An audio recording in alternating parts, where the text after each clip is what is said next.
उस आसन प्रणाली, वो रूपी विज्ञान को हम लोग भूल गए। क्योंकि जब हम अपने शरीर को, जब हम मंत्र जपते हैं तो ना विचार कीजिए, मंत्र जब हम जप रहे हैं तो हमारे शरीर के अंदर एक ऊर्जा का निर्माण होता है, और वह ऊर्जा हमारे शरीर के चारों तरफ, ये जो आभा मंडल है ना, ये आभा मंडल हमको दिखाई नहीं देता लेकिन होता है ऑरा। इन इंग्लिश वी से ऑरा। You know this? आप और हम लोग नहीं जानते। अंग्रेज ने इसके ऊपर रिसर्च किया और वो पश्चिम ने इसके ऊपर रिसर्च करके इसके बारे में जाना, and then he said, oh my god, so this is the science behind it. यह विज्ञान छिपा हुआ है इसके पीछे। तब उसने जो है वो जो है चोटी को धारण किया, जनेऊ को पहना, गले में कंठी की माला धारण की, और पीत वस्त्र पहने, और पीत वस्त्र पहन करके तिलक लगा करके तब वह हाथ उठा के चिल्ला चिल्ला के कहता है, होरे रामा रामा रामा होरे होरे, हरे कृष्णा कृष्णा कृष्णा होरे होरे। लेकिन उसके उस वाणी में भी शुद्धता नहीं है। ये शुद्धता केवल और केवल हम भारतवासियों में है। हम भारत में रहने वाले, जो ये हमारा सौभाग्य है कि हमें ये जन्मजात शुद्धता मिली है, हमारी वाणी में शुद्धता है। We are not having any tongue problem. हमको ये जीव की कोई समस्या नहीं है, और इस कारण से हम हरे कृष्ण कह सकते हैं। जरा विचार कीजिए, कृष्णा नहीं चलेगा साहब, कृष्णा नहीं चलेगा। ये हरे जो शब्द है, हरे हमारे यहां देवी का, शक्ति का उपासक है। जरा विचार कीजिए, हम लोग दुर्गा सप्तशती जब हम लोग जपते हैं, जब हम दुर्गा सप्तशती का पाठ करते तो वहां पर एक बड़ा सुंदर एक शब्द आता है, देवे प्रपन्नाति हरे प्रसीद। कि देवे प्रपन्नाति हरे प्रसीद, प्रसीद मातर जगतो खिलस्य। ये जो हरे शब्द है, ये हरे कहीं ना कहीं शक्ति का भी प्रतीकात्मक है, उनका भी प्रतिनिधित्व करता है। हरे का अर्थ, हरे कृष्ण में एक प्रकार से अगर देखा जाए तो जो कृष्ण की जो आराधनीय शक्ति है राधा, उसका भाव समाहित। और हरे का अर्थ यह भी है कि हमारे जीवन के जितने भी कष्ट हैं उनका आप हरण कीजिए। जरा विचार करें, ये महामंत्र कोई साधारण महामंत्र नहीं है कि ऐसे ही दे दिया जाता है। इसकी अपनी एक प्रक्रिया होती, ये सामान्य प्रणाली में बैठ करके ऐसे महामंत्र नहीं दिए जाते, इनकी अपनी एक व्यवस्था होती है। आप लोग समझिए, मंत्र वह है जो ऋषियों को समाधि अवस्था में, हर मंत्र का अपना एक देवता है, अपना एक ऋषि है, अपना एक छंद है, हर मंत्र का। जरा विचार कीजिए, उसका अपना एक जो है कहीं पर अपनी एक व्यवस्था है मंत्र की, हर मंत्र की। हमारे यहां जैसे जब हम लोग आसन बिछाते हैं तो आसन बिछाते समय हमारे यहाँ पर उस आसन की शुद्धिकरण के लिए बड़ा सुंदर हमारे यहाँ पर वह 5 वर्ष का बालक वह वो मंत्र बोलता है, 4 वर्ष का बालक बोलता है, पृथ्वीति मंत्रस्य मेरु पृष्ठ ऋषि सुतलम छंदा कूर्म देवता आसने विनियोगा। यह उसका कूर्म देवता है। सुतलम छंदा मेरु पृष्ठ ऋषि, मेरु पृष्ठ नाम के जो ऋषि हैं वह इसके ऋषि हैं, जिनको ये समाधि के काल में इनको प्राप्त हुआ। ऐसे ही कोई साधारण मंत्र नहीं है ये कि हमने जो है इसको बस रट लिया, नहीं साहब हो गया, ऐसा मंत्र नहीं है। यह मंत्र कोई साधारण अवस्था स्थिति में जपने योग्य, जब एक आसन बिछाने का मंत्र है, अर्थात जब आपने ये आसन बिछाया तो ये आसन को बिछाने पर आपने एक मंत्र का आश्रय लिया और उस मंत्र से जुड़े हुए उस देवता का आह्वान किया। उस मंत्र से जुड़े हुए उस आसन पर बैठाने के लिए, उस आसन को शुद्ध सिद्ध और पवित्र करने के लिए आपने एक देवता का आह्वान किया, ऋषि को बुलाया, ऋषि का आह्वान किया, उस छंद को जाना और उसके बाद में आपने उसका विनियोग किया, तब वह आपका आसन पवित्र होता है, तब वह आपका वह आसन पवित्र होता है। ये बड़े सौभाग्यशाली लोग होते हैं जिनको आसन उठाने का सौभाग्य प्राप्त होता है।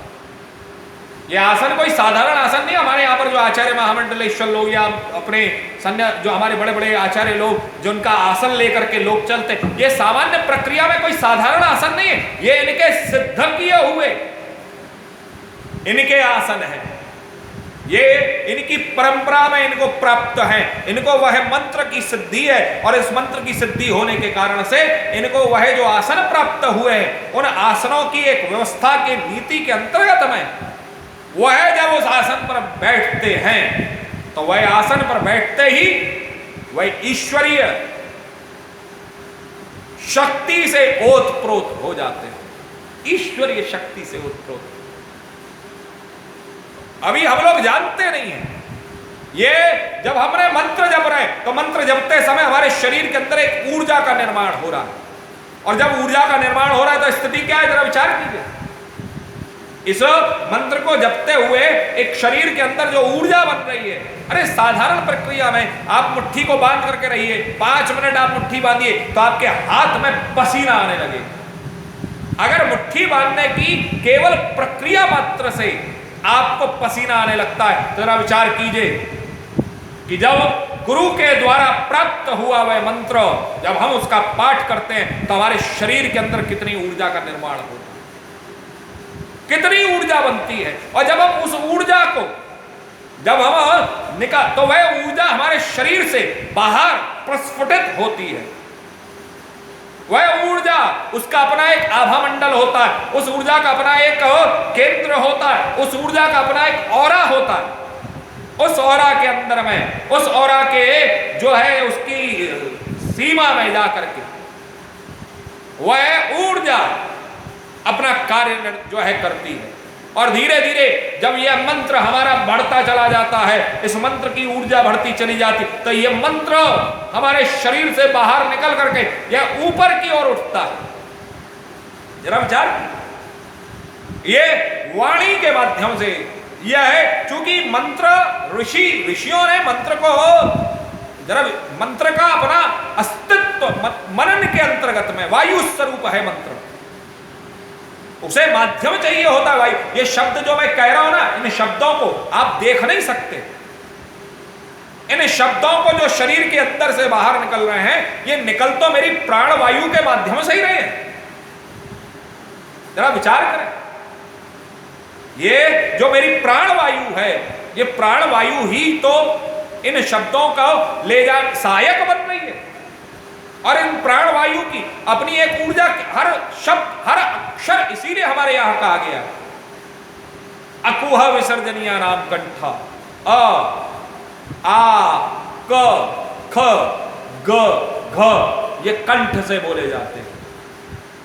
इनका सबका अपना एक केंद्र है, और उन केंद्र के अंतर्गत में जब जब आप इन अक्षरों का, इन वर्णों का, इन व्यंजनों का जब आप उच्चारण करते हैं तो इनका अपना एक प्रभाव होता है, इनका अपना एक प्रभाव होता है। और जब हम ये अक्षरों को पाठ करते करते इस मंत्रों का, ऐसे मंत्रों का जो हमको गुरु के द्वारा प्राप्त हुए, गुरु परंपरा में हमको प्राप्त हुए हैं, उन मंत्रों का जब हम पाठ करते हैं तो वह पाठ करते हुए उन गुरु परंपरा के अंतर्गत में उन मंत्रों को जपते हुए जब हम उनको शुद्ध करते हैं, हम उनको पवित्र करते हैं, और जब हम उनको सिद्ध करते हैं तो वह मंत्र अपने जो है औरा का, उनका अपना एक वह उठता है ऊपर, और वहां उठ करके ऊपर से वह उससे संबंधित जो दैव तत्व है उसको ला करके शरीर के अंदर विराजमान करता है। और जब शरीर के अंदर विराजमान, तो शरीर की ऊर्जा, चूंकि पृथ्वी का जो पृथ्वी का जो महत्वपूर्ण जो गुरुत्वाकर्षण शक्ति है, वह उसको कहीं सोख ना ले, उसको खींच ना ले, इस कारण से यह आसन बीच में बाधक हो जाता है। तो जब हम आसन बिछा करके एक शुद्ध स्थान पर, पवित्र स्थल पर, पवित्र व्यवस्था के अंतर्गत में जब हम बैठते हैं तो वह मंत्र हमको दैवत्व की प्राप्ति कराता है। तब हमको देव की कृपा का तद विद्य प्रणय, बड़ा सुंदर कहा गया है, मनुष्याणाम सहस्रेषु कश्चित् यदति सिद्धये यददामपि सिद्धानाम कश्चिन् मां वेत्ति तत्त्वतः। श्रीमद् भगवद गीता, भगवान श्री कृष्ण बड़ा सुंदर कहते हैं, मनुष्याणाम सहस्रेषु, हजारों मनुष्यों में से कोई एक।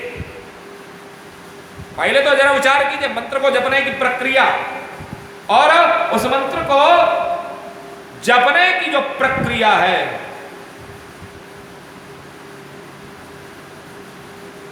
जरा विचार कीजिए। उस मंत्र को जो जपने की जो प्रक्रिया है, उस प्रक्रिया में मंत्र को पहले तो हजार सब जप रहे हैं, लेकिन उन सब में जो उस प्रक्रिया के अंतर्गत में शुद्धता का, पवित्रता का ध्यान रखते हुए जब ऐसे कुछ हजारों में से, मनुष्याणाम सहस्रेषु कश्चित् यदति सिद्ध, कुछ हजारों में से कोई एक जप पाता है। और उन कोई एक में से जब ऐसे हजारों हो जाते हैं, कोई एक उस मंत्र को सिद्ध कर पाता है। यददामपि सिद्धानाम, और जब ऐसी सिद्धि, जब उसे सिद्धता प्राप्त हो जाए तो कुछ ऐसे हजारों सिद्धों में से कोई केवल सिद्धि तक सीमित नहीं रहे, सिद्धि को भी छोड़ देता है और सिद्धि को छोड़ करके वह आगे की ओर बढ़ता है। और जब वह आगे की ओर बढ़ता है, कुछ लोग होते हैं जो सिद्धि को छोड़ करके आगे बढ़ते, नहीं तो बहुत सारे लोग तो सिद्धि में ही अटक जाते, और कुछ लोग उस सिद्धि को छोड़ करके जब आगे की ओर बढ़ते हैं, तो जरा विचार कीजिए। तो भगवान कहते हैं जब व्यक्ति सिद्धि को छोड़ करके मेरी ओर आगे बढ़ता है तो कश्चिन् मां वेत्ति तत्त्वतः, कि तब उसको मेरे तत्व की प्राप्ति होती है। फिर मेरी नहीं होती, किसकी प्राप्ति होती है? मेरे तत्व की प्राप्ति होती है। तो it's a very difficult task, बहुत ही असंभव प्रक्रिया। ऐसा नहीं है कि इसको संभव नहीं किया जा सकता, संभव है, लेकिन असंभव को संभव करना ही, और उस असंभव को करने के लिए ही हमारा और आपका जन्म